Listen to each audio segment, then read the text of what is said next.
दोस्तों नमस्कार। भारत की राजनीति में आज एक नए चैप्टर की शुरुआत हुई।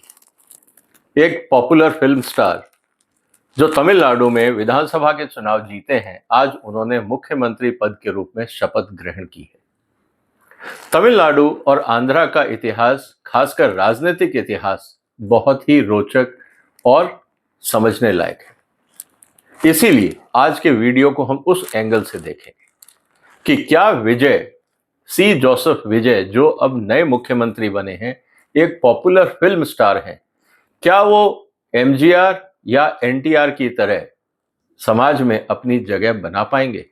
क्योंकि इस समय लोगों को बहुत उम्मीदें हैं। 2 साल पहले ये पार्टी बनी थी और आज सत्ता में है। इसीलिए इस बात को समझना जरूरी है कि जो हमारे यहाँ पे कहा जाता है कि बहुत बड़ी पॉलिटिकल पार्टी है, राजनीति में आना मुश्किल है, बीजेपी ने इतना महंगा चुनाव कर दिया है कि कोई टिक नहीं पाएगा, इन सब बातों के अलावा भी अगर देश की जनता चाहे तो वो भी अपने हिसाब से नेता चुन सकती है। आज हम इसी मुद्दे पे चर्चा करेंगे कि ये जो डेवलपमेंट है, इससे हमें क्या उम्मीदें हैं और क्या हो सकता है। और दूसरी तरफ विजय से भी ये उम्मीदें हैं कि क्या वो भारत की राजनीति में एक नया अध्याय शुरू कर सकते हैं। क्योंकि अगर विजय का कार्यकाल सक्सेसफुल हुआ, ये भारतीय राजनीति के लिए एक बहुत अच्छी शुरुआत होगी। इसीलिए इस वीडियो को अंत तक देखिएगा। इस चैनल को सब्सक्राइब कर लीजिए अगर अभी तक नहीं किया है तो, और आपस में भी चर्चा करें, दोस्तों में भी शेयर करें, और इस गंभीर मुद्दे पे आपस में समझना बहुत जरूरी है। दोस्तों, मैं ये क्यों कह रहा हूं कि can Vijay become the next MGR और एनटीआर, ये बहुत जरूरी है। क्यों एनटीआर और एमजीआर को आज तक लोग याद करते हैं? एमजीआर को तमिलनाडु में, एनटीआर को आंध्रा में। उसके बाद कई नेता आए, लेकिन वो अपनी जगह नहीं बना पाए। उनसे पहले भी कई नेता थे जो अपनी जगह नहीं बना पाए। क्या आप नॉर्थ इंडिया में किसी ऐसे नेता का नाम जानते हैं जो एनटीआर या एमजीआर के मुकाबले देश की जनता में पॉपुलर हो या अपने राज्य में पॉपुलर हो? इस बात को समझना भी जरूरी है। इसीलिए हम आज इसकी चर्चा करने वाले हैं। अगर हम सिनेमा इंडस्ट्री की बात करें, हिंदुस्तान में सिनेमा एक बहुत बड़ा कम्युनिकेशन माध्यम है। अगर एमजीआर की बात करें, वो तमिलनाडु के सिनेमा जगत से आए थे। एनटीआर की बात करें, वो आंध्रा के जो सिनेमा जगत है वहां से आए थे। लेकिन उससे बड़ा बॉलीवुड है भारत के अंदर, वहां से तो कोई आज तक ढंग का नेता नहीं निकला। रीजनल सिनेमा बाकी राज्यों में भी है, वहां से भी कोई नेता नहीं निकला।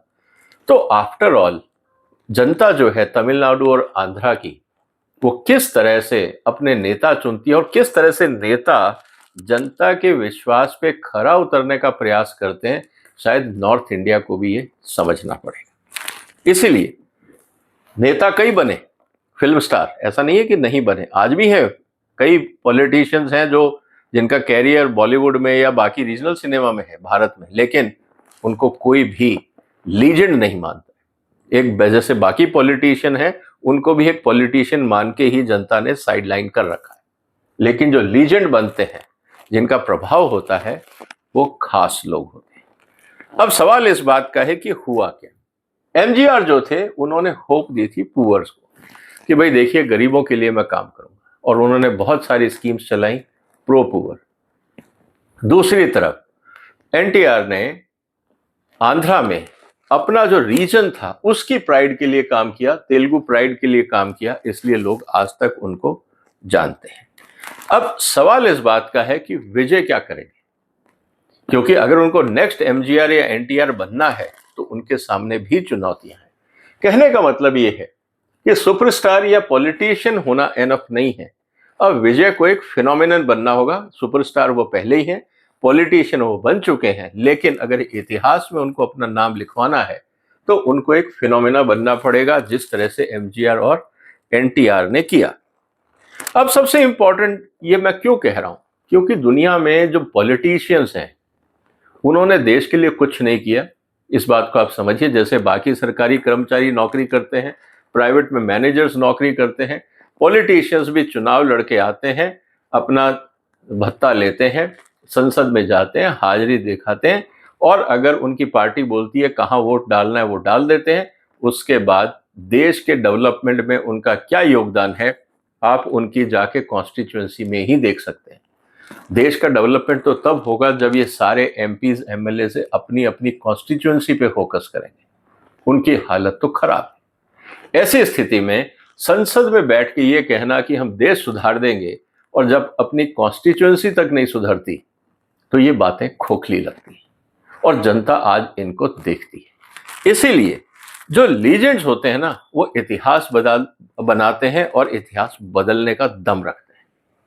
Before social media, before digital campaign, before political consultants, there were two men who ruled hearts like kings. अगर हम कहें कि उस समय एमजीआर के टाइम में सोशल मीडिया नहीं था, एनटीआर के टाइम में सोशल मीडिया नहीं था, इस तरह के पॉलिटिकल गिमिक नहीं होते थे, टीवी कैंपेन्स नहीं होते थे, इस तरह की जो कार्रवाइयां आज हम करते हैं, पैसा बहाना, फ्रीबीज बांटना, इस तरह की हरकतें उस समय नहीं होती थी। लेकिन उसके बाद भी एमजीआर और एनटीआर जो है वो एक लीजेंड बने। वो सिर्फ फिल्मों में एक्टर थे, अच्छे एक्टर थे, उनकी फॉलोइंग थी जैसे आज विजय की है, लेकिन इंपॉर्टेंट क्या थी, उन्होंने अपने आप को एक सिंबल बनाया। MGR was not just a hero on screen, he emerged as a protector of poor. तो जो गरीब आदमी था तमिलनाडु का, वो एमजीआर का इसलिए साथ देता था, उनको लगता अगर एमजीआर हैं तो हमारी इज्जत बची रहेगी। Guardian of justice and man believed would be saved by them and women cried when they saw him and workers worshipped। ये बात देखनी पड़ेगी कि जिस तरह से साउथ में अपने हीरोज का वो वर्शिप करते हैं, जो सिनेमा हीरोज हैं उनका, ये ताजुब है, इतना कनेक्ट होता है। लेकिन बाकी जो इंडस्ट्री है, बॉलीवुड इंडस्ट्री है, बाकी जो है, उनमें वो कनेक्ट नहीं है। वो सिर्फ एडवर्टाइजमेंट की दुनिया है, वहां पे मास फॉलोइंग नहीं है। इसीलिए इस बात को समझना बहुत जरूरी है। लेकिन एक बात और समझनी होती है कि जो फैन होता है, जो वो आपकी मूवी देखता है, वो ही वोटर होता है। इस बात को भी हमें समझना पड़ेगा। A man who played gods, अगर हम एनटीआर की बात करें, और जिनकी larger than life screen image थी, जब वो पब्लिक में आए तो उन्होंने, जनता ने उनमें क्या देखा? उनमें एक्टर नहीं दिखा। उनको लगा कि ये आदमी है जो हमारी जो क्षेत्र है उसकी प्राइड को प्रोटेक्ट कर सकता है। उनको एक रेवोल्यूशन दिखा और यही हुआ कि जिस तरह से एमजीआर सत्ता में आए, एनटीआर सत्ता में आए, 2 साल के अपने कार्यकाल के अंदर विजय पार्टी बना के आज सत्ता में है। तो बेसिक फाउंडेशन जनता की तरफ से तो विजय को पूरा समर्थन जनता ने दे दिया। अब जनता की गलती नहीं, अब पूरा का पूरा जो जिम्मेवारी है वो विजय के ऊपर है। और विजय को अगर हम इस ध्यान से देखें तो सबसे इंपॉर्टेंट बात क्या है? आज उनके पास भी मिलियंस ऑफ फॉलोअर्स हैं, उनके जो डायलॉग्स हैं बहुत पॉपुलर हैं। अगर उनकी पिक्चरों के डायलॉग अगर आप यूट्यूब पे भी जाके देखें तो सिस्टम के खिलाफ, भ्रष्टाचार के खिलाफ उन्होंने काफी काम किया है। और लोग हमेशा ये कहते हैं कि भाई क्या विजय पॉलिटिक्स में आएंगे? और आज उस सवाल का जवाब हो गया, सत्ता में आ गए, कुर्सी संभाल ली। लेकिन अब जनता क्या चाहती है, इस बात को भी हम थोड़ा सा समझ लेते हैं। लोग क्यों समझ रहे हैं कि विजय डिफरेंट है? डीएमके को क्यों हटाया? कांग्रेस को क्यों मौका नहीं दिया? एआईडीएमके को तमिलनाडु की जनता ने क्यों नकार दिया? बीजेपी को मात्र 2.5% वोट मिले। इतना बड़ा कैंपेन करने के बाद पिछले 5 साल में हर गली कूचे में जाके बीजेपी ने कैंपेन किया। आरएसएस के कई बड़े नेता तमिलनाडु से हैं, लेकिन अगर आप वोट परसेंटेज देखें तो बीजेपी को मात्र 2.5% के आसपास वोट मिला है। इसका मतलब ये है कि बीजेपी स्लोगन जरूर करती है लेकिन जनता के बीच में कनेक्ट नहीं कर पाई। इस बात को समझना बहुत जरूरी है कि कहीं ना कहीं यह सीरियस डिस्कनेक्ट है। लेकिन अब सवाल इस बात का है कि विजय क्या करे। पहला, his connection with youth is massive, mass following है।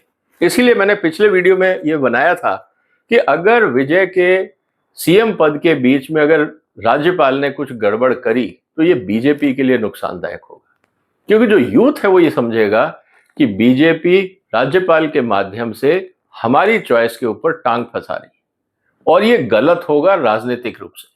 और नॉर्थ साउथ का डिवाइड और गहरा हो जाएगा अगर बीजेपी ने राज्यपाल को नहीं कहा कि भैया आप अपने आप को कंट्रोल करो और विजय को शपथ लेने दो। अल्टीमेटली वो बात हो गई। Entire generation grew by watching him. His films consistently speak about corruption, education, social justice, political failure, and his fans does not celebrate, they organize, they volunteer and they mobilize. कुल मिला के जो youth है वो इनके कार्यकर्ता कम थे, fan ज्यादा थे, लेकिन जिस तरह से ये सिस्टम के खिलाफ मूवीज में काम करते रहे उसके साथ लोग जुड़े और इनको समर्थन दिया। दूसरी इंपॉर्टेंट चीज ये थी कि इस समय तमिलनाडु में जो राजनीतिक जमीन थी वो एक हिसाब से खाली हो रही थी। बीजेपी की भी नजर उस पर थी कि अब जयललिता है नहीं, करुणानिधि है नहीं, जो मास अपील थी, वो दोनों भी फिल्म इंडस्ट्री से थे, मास फॉलोइंग थी, लेकिन नेक्स्ट जनरेशन में कोई मास फॉलोइंग नहीं थी। तो बीजेपी ने वहां पे अपना बेस बनाने की कोशिश करी और विजय को भी सही मौका मिला कि वहां पे एंट्री की जाए। और सबसे इंपॉर्टेंट बात थी कि जनता को भी एक ऐसा नेता चाहिए था जिससे वो अपने आप को इमोशनली कनेक्ट कर सके। बीजेपी ने ऐसा कोई नेता नहीं दिया क्योंकि बीजेपी की रणनीति अलग है, लेकिन जनता को चाहिए जिससे वो कनेक्ट कर सके और विजय वहां पे पूरी तरह से फिट बैठ गए। और सबसे इंपॉर्टेंट बात की, जो विजय है वो इस बात को समझते हैं कि जो उनका फॉलोअर है, जो उनका फैन क्लब है, वो क्या चाहता है, वो इमोशनली कनेक्ट है, वो उनको एक सिंबल की तरह देख रहे हैं। मास कम्युनिकेशन विजय को आता है क्योंकि फिल्म इंडस्ट्री से है और उनको पता है कि क्राउड किस बात से इंस्पायर होती है, क्योंकि उनके डायलॉग जिस तरह से लोग बोलते हैं उनको समझ में आता है कि जनता से क्या कनेक्ट हो रहा है। और पॉलिटिक्स में सबसे इंपॉर्टेंट बात होती है इमोशन कैन बिकम्स पावर। तो विजय ने अपने आप को इमोशनली कनेक्ट किया और उसका फायदा मिला। लेकिन अब चैलेंज है। चैलेंज क्या है? रियलिटी ये है कि पॉलिटिक्स इज ब्रूटल, आसान नहीं है। अभी तो मारधाड़ शुरू होनी बाकी है। एमजीआर और एनटीआर भी जब भारत में एंटर करे थे राजनीति में, उस समय भारत अलग था। और अगर हम देखें तो दोनों के दोनों उस समय काफी पॉपुलर सिनेमा फिगर्स थे। विजय के साथ भी यही है और लोगों ने उन पे ब्लाइंड फेथ किया था। लेकिन आज क्या होता है? आपकी हर स्पीच, हर स्टेटमेंट का एनालिसिस होता है। सोशल मीडिया से आप बच नहीं सकते। सोशल मीडिया का मतलब जनता के व्यूज। आपको याद होगा कि सुप्रीम कोर्ट के चीफ जस्टिस ने कहा था कि सोशल मीडिया पे कंट्रोल होना चाहिए, लेकिन बाद में वही सुप्रीम कोर्ट ने कहा कि नहीं, सोशल मीडिया जनता की आवाज है, लेकिन गलत चीजें सोशल मीडिया पे नहीं आनी चाहिए। ट्रंप साहब हो, मोदी साहब हो, कोई भी बड़ा नेता हो, अगर उसको अपनी छवि को समझना हो तो सोशल मीडिया को देखें कि जनता उनके बारे में क्या बोलती है। आपको सब कुछ वहां पे सही मिल जाएगा। अगर आपने एक भी स्टेटमेंट गलत दिया, मोदी साहब के आज 10-15 साल पुराने स्टेटमेंट, जो रुपया कहाँ था और प्रधानमंत्री की उम्र से जोड़ा जाता है, ये शायद उन्होंने पिछले 2014 के चुनाव से पहले भाषण दिया था। आज 12-13 साल बाद भी वो फुटेजेस सोशल मीडिया पे चल रहे हैं। इसलिए आपका हर स्टेटमेंट एक परमानेंट रिकॉर्ड हो जाता है। नेताओं को ये समझना पड़ेगा। और every speech is analyzed, every mistake goes viral, every promise is questioned, and social media creates fame quickly and also they destroy the image quickly.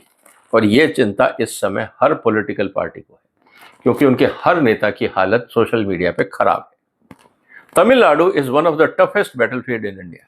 कारण बहुत सिंपल है, क्योंकि वहां पे अभी भी डीएमके और एआईडीएम का अपना एक पॉलिटिकल बेस है।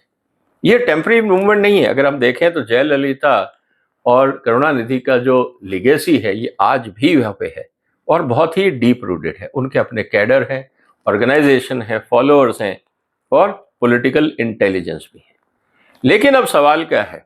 कि सवाल ये है कि विजय अब क्या करें। कमिटमेंट की अगर हम बात करें, will he stay in politics permanently? अब सवाल इस बात का है कि सत्ता में आए, अगर फेल हो जाते हैं तो 5 साल बाद क्या बोरिया बिस्तर बांध के चले जाएंगे? मुझे तो नहीं लगता। और he will return to cinema. आने वाले समय में गवर्नेंस को छोड़ के सिनेमा इंडस्ट्री में जाएंगे, ये भी इंपॉर्टेंट है। क्या लोग उनके जो फेलियर्स हैं उनको माफ करेंगे? आने वाले दिनों में ये देखने को मिलेगा। और जो वो कह रहे हैं और जो वो कर रहे हैं, क्या उनमें कंसिस्टेंसी है? नहीं, इस बात को भी समझना होगा। अभी तक क्या मुद्दा है? ग्रास रूट कनेक्शंस उनके काफी स्ट्रांग है, फैन बेस बहुत इंपॉर्टेंट है। जो वोटर्स हैं वो अलग है, उनके एक्सपेक्टेशन अलग होते हैं। वो आपके फैन हो सकते हैं, लेकिन उनको क्या चाहिए? क्या हमारे किसानों के मुद्दों को सॉल्व किया? क्या workers, women, Tamil Nadu, rural Tamil Nadu, क्या इनके लिए वो काम कर रहे हैं? इंपॉर्टेंट चीज ये है। एमजीआर को लोग क्यों पसंद कर रहे थे, गरीब आदमी क्यों जुड़ा था? उन्होंने होप दी थी, गरीब आदमी को होप दी थी कि मैं आपकी समस्याओं का समाधान करूंगा। वेलफेयर स्कीम उन्होंने चलाई, जो गरीब आदमी था उनसे जुड़ा। एनटीआर ने तेलुगु प्राइड पे काम किया, लोगों को लगा कि एनटीआर है तो तेलुगु प्राइड हमेशा बचा रहेगा। अब विजय के साथ इमोशनल कनेक्ट क्या है, ये अब समझने की बात। तो कुल मिला के स्थिति यह है कि पॉलिटिक्स में विजय को अब सक्सेस होना पड़ेगा। और क्या वो जो एमजीआर और बाकी जो, अगर हम कहें कि लिगेसी है, क्या वो उसको कनेक्ट कर पाएंगे, क्या वो दे पाएंगे? क्योंकि इस समय पूरे भारत की निगाह उन पे होगी।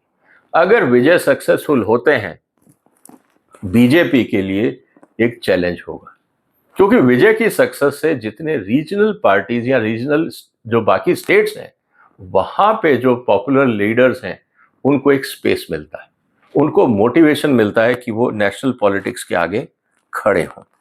अब सवाल इस बात का है कि अगर विजय फेल होते हैं तो क्या होगा, इसको भी समझ लेते हैं। सबसे इंपॉर्टेंट बात यह है कि failure in politics is different than cinema. Cinema तो क्या, आपकी पिक्चर फेल हो गई, अगले फ्राइडे नई मूवी लगेगी, लोग उसमें चले जाएंगे, एंटरटेनमेंट करना कर लेंगे, कमेंट करेंगे, भूल जाएंगे। लेकिन पॉलिटिक्स में फेलियर बिकम्स परमानेंट। बहुत सारे ऐसे नेता आए राजनीति में, इंक्लूडिंग केजरीवाल, बहुत तेजी से जनता ने साथ दिया, लेकिन उन्होंने जनता के विश्वास को तोड़ा, भ्रष्टाचार में संलिप्त हुए, और आज स्थिति यह है कि उनकी चर्चा नहीं होती। जिसकी सुबह शाम टीवी पे फोटो चलती थी, आज उसकी कोई बात नहीं कर रहा है। ये भी आज स्थिति देश में है। इसके अलावा एक इलेक्शन डिफीट, एक मिसकैलकुलेशन, एक broken expectation can change everything. जो उन्होंने कहा है कि मैं करप्शन फ्री गवर्नमेंट दूंगा, अगर वो नहीं दे पाए तो चुनौतियां बहुत गंभीर हो जाएंगी। क्योंकि अगर हम ये देखें, जो पॉलिटिकल, जो आपका सिनेमा का बेस है, वो फैन सेलिब्रेशंस जो हैं वो एक अलग है, लेकिन जो पॉलिटिकल एफिलिएशन है वो ट्रस्ट पे बनता है। मोदी जी जब 2014 में आए थे तो लोगों को भरोसा था कि देश बदलेगा, लेकिन आज जो सोशल मीडिया पे रिएक्शन है, लोग मोदी जी से खुश नहीं है। इसीलिए सीटें 240 रह गई, इसीलिए अपोजिशन पार्टी का बहुत ज्यादा वोट शेयर कम नहीं हो रहा है। ये बात अलग है कि राजनीति में कुर्सियों का नंबर होता है, लेकिन क्या जनता पूरी की पूरी बीजेपी के साथ जुड़ रही है? क्या मोदी जी पे भरोसा उठा है या बढ़ा है? ये आपको वोटिंग पैटर्न से दिखेगा। इस बात को भी समझना जरूरी है। तो रिस्क क्या है? रिस्क इस समय सबसे बड़ा ये है कि विजय को सिनेमा इंडस्ट्री की जो अभी तक पकड़ थी, उसको राजनीति में जो वो अभी तक कहते रहे, वहां पे उनको इंप्लीमेंट करना होगा। क्योंकि जो उनके फैन हैं, उन्होंने इनमें काफी सारा इमोशनल इन्वेस्टमेंट्स किया है। ये अब एंटरटेनमेंट इंडस्ट्री नहीं है, ये परफॉर्मेंस इंडस्ट्री है। पॉलिटिक्स में परफॉर्मेंस का अपना बहुत बड़ा मुद्दा होता है, जिसको हम समझने का प्रयास करें। ऐसा नहीं है कि करुणानिधि या जयललिता चुनाव नहीं हारे, लेकिन वापस आए सत्ता में, क्योंकि वो लगे रहे, जनता के साथ जुड़े रहे, जनता के मुद्दे उठाते रहे। और यही बात अब हमें समझनी होगी। तो कुल मिला के क्या है, तो सही सवाल अगर हम देखें तो यही है दोस्तों कि politics reward endurance more than popularity. क्या आप जनता के मुद्दों पे लगातार काम करते रहते हैं? 5 साल निकलने में टाइम नहीं लगेगा, आप चुनाव हार भी सकते हैं, लेकिन क्या आप जनता के साथ लगे रहेंगे? इस बात को विजय को समझना होगा। और मुझे लगता है कि इंपॉर्टेंट चीज यही है कि जो पॉलिटिक्स है, जो आदमी को हमेशा के लिए बदल देती है। और विजय वापस सिनेमा में जाएंगे, अगर पॉलिटिक्स से फेल होके जाएंगे तो वो पॉपुलैरिटी नहीं रहेगी। लेकिन अगर वो पॉलिटिक्स में सक्सेसफुल हो गए तो प्रॉब्लम क्या आएगी? उनको वापस जाने का टेंशन नहीं है, उनको अब कुछ और देखने की जरूरत नहीं है। उनको सबसे इंपॉर्टेंट फैक्टर अब ये रहेगा कि क्या वो तमिलनाडु के एक सक्षम नेता बन सकते हैं, एक डिफाइनिंग लीडर बन सकते हैं। सवाल इस बात का है। तो इसीलिए दोस्तों, इंपॉर्टेंट चीज क्या है, विजय के पास बहुत बड़ी जिम्मेवारी है। उनको जो अभी करप्शन और ब्यूरोक्रेसी के मोल्ड है, उनको तोड़ना होगा। कारण बहुत सिंपल है, कि because history never remembers those who play safe, कि जैसा चल रहा है चलने दो, ये नहीं चलेगा। आपको कड़े फैसले लेने होंगे। पॉपुलरिज्म और गवर्नेंस में बहुत फर्क है। पॉपुलिज्म के अंदर आप जो चल रहा है चलने दीजिए, सब्सिडी बढ़ाते रहिए, फ्री राशन बांटते रहिए, ये है पॉपुलिज्म। लेकिन गवर्नेंस में आपको कड़े फैसले लेने होते हैं जिससे जनता की क्वालिटी ऑफ लाइफ इंप्रूव हो। ये जब तक नहीं होगा दुनिया आपको याद नहीं रखेगी। अब सवाल इस बात का है कि सिनेमा ने तो विजय को स्टार बना दिया, पॉलिटिक्स विजय को एक लीजेंड बना सकती है। क्या विजय एक लीजेंड बन पाएंगे? सवाल ये है। इसीलिए दोस्तों मैं ये कह रहा हूं कि क्या Vijay will become the next MGR और एनटीआर? आपको क्या लगता है?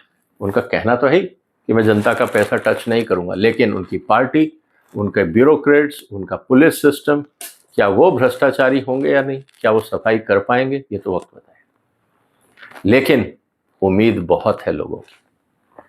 आप बताइए दोस्तों, आपको क्या लगता है, क्या एमजीआर और एनटीआर की तरह विजय अपनी जगह बना पाएंगे?